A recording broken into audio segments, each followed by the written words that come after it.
If you stop training tomorrow, what would that look like? I'd like to say they'll be fine, but within a week or maybe like a month or something like that, it starts to fade a little bit. That's a problem.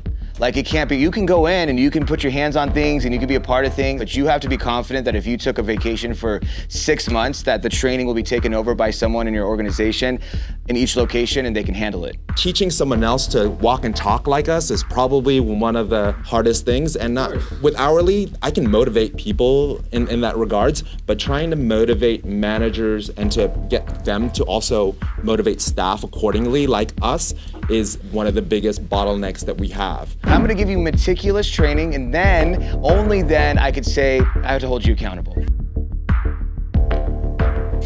We've been open since 2019. We're an Indonesian French concept. We were being nominated for a couple of awards and whatever have you. COVID hit, and we came off of our high horse, and most of the stress will generally come from service because it is a high volume restaurant. I explained that there's some people that have been there for a really long time. Though they're very open to such, they will test you, and you do have to make sure that you're pulling your weight, and as long as you do, you'll be fine.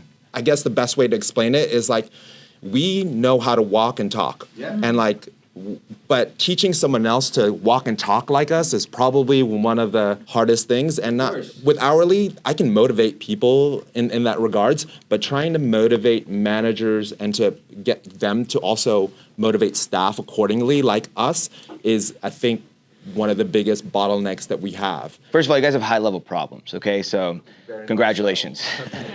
But we gotta talk about them still. We have to address them, we have to be direct here. We're gonna be, just by the way, guys, we're gonna be direct. This isn't a personal thing, like let's just talk things through open and directly, and hopefully you appreciate that. But do you think a director of operations should be in charge of training, actual training people? No, but I love it too. That's okay. Yeah. That's okay. I mean, not to a certain degree. That's okay, but it can't be reliant on you, right? It can't be like, hey, if you stop training tomorrow, what would that look like? I'd like to say they'll be fine, but within a week or maybe like a month or something like that, it starts to fade a little bit. That's a problem. Like, it can't be, you can go in and you can put your hands on things and you can be a part of things and stuff like that, but you have to be confident that if you took a vacation for 6 months, that the training will be taken over by someone in your organization in each location and they can handle it. Like, you can be a part, if you want to, as of right now, you can be a part of the new store opening trainings and be, have some dedication in that, have your hands on that. But once you leave, what happens, right? And so like you said, you have to, first of all, your skill set truly will lie not in training people, right? Like, let's say there's like the team members, like servers, bartenders, right? Leaders, there's you. Where do you think your skill set lies? In training. Training the trainers. Training the trainers and training the leaders. Yeah, leaders and trainers, so yes, that's the skill set, right? You train the people, doesn't do anybody favors. Because now you're relying on you. Just like if you were in charge of training every single cook that walk in the door, that'd be a problem, right? Like, you can't operate that way. Tyler doesn't train every cook. It's impossible. I'm sure he has his hands on them, he goes and motivates them, right? But he doesn't actually train them, and he can walk away for a couple months. He can go open Hawaii, and they can bring on new chefs, and they'll be fine. So your skill set lies in training the leaders, training the trainers. That's what you want to develop, that skill. You're already skilled in training people, right? You've accomplished that. I find that the skill set between training hourly employees is vastly different than training a leader. I'm struggling with trying to find the different ticks that require, like, getting someone who's a GM or whatever have you, to be motivated enough, engaged enough. How did you get the hourly people to buy in? I thought it would require very similar skill set or like form of engagement, but over the years we've found out that it's not. But when you walk in, you're gonna have some people that are gonna be here for a long time, and they're gonna give you a hard time. They're gonna make it a little tough for you, but you gotta be resilient, and if you're pulling your weight and you're learning and you're adaptive, you'll be fine. Why do you tell them that? Because I want to set expectations. You want to set expectations. So when you train a leader, how good are you at setting their expectations? We get on a weekly call and we're like, okay, make sure this is done. Let's focus on this. Let's focus on this, okay? And what else? And then what else has been happening on your side that, I'm not privy of? Okay, so I want to make sure this is done. I want you to focus on this, right? That's awesome. What did you just do right there? Like, you set expectations, right? Right. What's missing? Accountability. Yeah, and there's something in the middle of it. There's something in the middle of accountability. Time frame, yes, milestone, right? So first of all, clarity, yes. Someone said clarity. The clarity should be in this piece. Hey, I wanted to get this done, and here's exactly how you're gonna do it. 3 steps. Let me know if you don't understand. What don't you understand about that? You fully understand everything? Okay, cool. So you fully understand what I just said, so you can have it done by Monday. All right, so if you don't have it done by Monday, it's fair that we have a conversation in our office. That's going to be an accountability conversation. Is that fair? Tell me if it's not, because I want to be a part of it. So just tell me if it's not. So this is fully I'm going to say it for a third time because I care about you being able to be successful here. You fully get this, correct? Okay, so you understand it's due by Monday, and you understand if it's not done by Monday, when I check in on it, that we're going to have a conversation in the office. They're going to have every reason, legitimately, of why not. But when you set a deadline, they're going to put that on their list. That's what GMs do. They freaking execute, right? But you got to put that time frame on. Setting expectations and milestones, like we're going to come in on Monday too. And I'd want us to be clear on like, that's not about creating fear-based leadership. It's about adapting a culture where we know that everybody is here for one mission. And so, hey, we're going to have a conversation on Monday and I need you to come in and tell me what the plan is and why it didn't happen, because we're going to make sure that we have it done. So it's not like you're setting that expectation. What support do you need from me? Because it has to be done by this date. And then yes, that conversation on Monday is going to happen. And I need you to make sure that you have a plan of what we're going to do to make sure that it happens, so that you are providing this like collaborative space, but you're still setting that expectation, you're still setting that that focus. And when you talk a lot about training, the reason I wanted to talk a little bit, because I love keeping people close to what they love to do and what they're good at, right?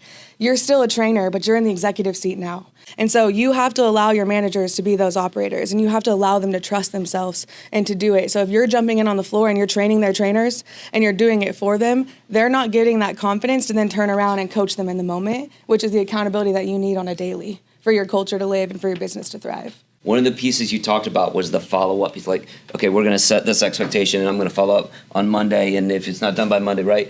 One of the pieces that I find is often missing is that Monday conversation never actually happens because we get so busy with the 47 other fires that we're trying to put out. I know that happens because sometimes you don't have time. You need to keep on moving on, and we need it to be done. It doesn't get done. We then end up doing it for the manager, and then the whole thing falls apart, right? Well, let me show you something really quick, okay? This is an accountability conversation you're having. And so when we had this conversation, I asked you to, sometimes I tell them, can you pick the deadline? Or is Monday reasonable? Is Monday reasonable? Oh yeah, absolutely, sure. Like, fire happens, so this happens, you're cool, you can still do it, you can make it happen. I give you my word, I'll make it happen on Monday. Okay, cool. So we hold you accountable. Comes along, oh my gosh, this happened, that happened, dog, ate my homework, all this stuff, right? I get it, right? But I have to be able to have deadlines for you, or at least communication of it. Maybe it'll have to be Tuesday, so I can plan for it. To be able to execute on the days that you say you'll execute, is that fair of me to have that expectation? Yeah. Okay, so I have to give you a verbal warning right now, okay? And the next time this happens, it's a written warning. Why? Because this has, I want you to take this serious as I'm taking it, okay? That's a conversation you have. If they walk away saying, oh, well, it didn't get done, okay, just try harder next time. That's not gonna happen. Is it a better situation to set the guidelines or have them set that deadline? I would say ask them if it's fair, right? Is Monday enough time for you? And they're like, oh, I have that big party, remember? And you're like, oh, you do. Wednesday, do you think Wednesday would work? And I always say, tell me, it has to get done by Friday, right? But just to give us a little space, is Wednesday fair, right? Thursday, okay, cool. And you guys can come to that agreement, right? And that just makes it streamlined. We're setting up a milestone, we're setting up accountability. Is anybody here think they can do this in their business? Yes, okay, yeah, we all can. Okay, so you were doing this before, right? Now we're gonna add a milestone, we're gonna add accountability. It gives them clarity, yes. And clarity gives you structure, clarity gives you confidence. A mistake happens. Did I give them full clarity? Did I honestly give them full clarity? Because if I didn't, I failed. Hey, I gave you a task, I didn't give you full clarity, and you didn't fulfill the task. I know that's hard, that doesn't feel good. I apologize, I failed you, right? I'm gonna try and do better next time. So, clarity's king. I'm gonna give you meticulous training, and then, only then, I could say, I have to hold you accountable. Because I gave you all the tools and you're choosing not to do them. That's it. That's what accountability systems truly are. Systems take the bag of excuses, we pull all the excuses out of it, so that when we go to hold them accountable, hey, I chose not to do it, right? Or I forgot, whatever it is. I forgot, I chose not to do it, both are unacceptable. I trained the heck out of you. You committed to it. You said you knew it, you understood it. You knew the deadline. You repeated the deadline to me. I'm communicating information to you because you decided not to do the system. Awesome. So the next procedure, obviously, we just hold you accountable, right? So it's a verbal warning. If you don't do it again, we're good, right? Is there anything about the system you don't understand? Sure? Okay, cool. Awesome. Like, we're good, right? These things are important. So clarity is king. We are giving people everything. It's the world that we live in now. People aren't growing up and learning things on their own like we did. And guess what? It sucked. It sucked for me to go to a bookstore and have to learn to manage on my own. I could have got there in 90 days, which took me 10 years. And so what we have to embrace is it's not common sense anymore. We just have to assume that we need to teach. And if you guys all have that, that makes this a lot easier. You train them how to do it. Now you're not just going back to the like, well, I told you had to do this steps of service. Now you're like, you're going against why we exist. I'm asking you to do this because we're trying to give an experience that nobody else has. And so you failing to do those steps of service is not, I'm not mad because you're not doing the steps of service.